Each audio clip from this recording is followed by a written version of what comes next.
భారత రాష్ట్రపతి ద్రౌపది ముర్ము మరో సాహసానికి సిద్ధమయ్యారు. ఇప్పటికే రఫేల్ సుఖోయ్ 30 MKL యుద్ధ విమానాలలో పయనించిన ముర్ము తాజాగా జలాంతర్గామిలో విహరించేందుకు సిద్ధమయ్యారు.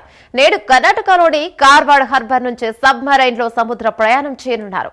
గోవా, జార్ఖండ్, కర్ణాటక రాష్ట్రాలలో పర్యటనలో భాగంగా రాష్ట్రపతి సబ్మరైన్ లో ప్రయాణించనున్నారు.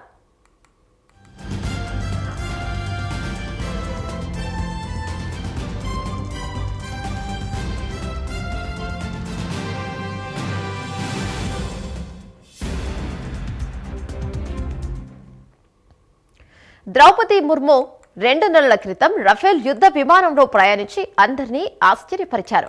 హర్యానాలోని అంబాలా వైమానిక స్థావరం నుంచి రఫేల్ యుద్ధ విమానంలో ప్రయాణించి ఔరా అనిపించారు.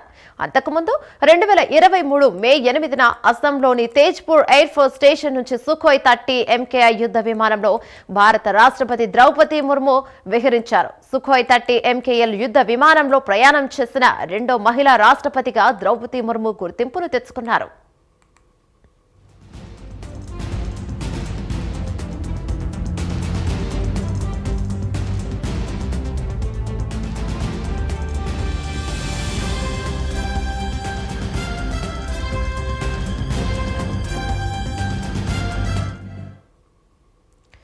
రెండు 2009లో యూపీఏ హయాంలో అప్పటి రాష్ట్రపతి అయిన ప్రతిభా పాటిల్ కూడా ఇదే ఫైటర్ జెట్ లో గగన విహారం చేసి రికార్డును సృష్టించారు. అంతకుముందు మాజీ రాష్ట్రపతి అబ్దుల్ కలాం సైతం 2006లో పూణే ఎయిర్ ఫోర్స్ స్థావరం సుఖోయ్ 30 MKI యుద్ధ విమానంలో ప్రయాణించారు.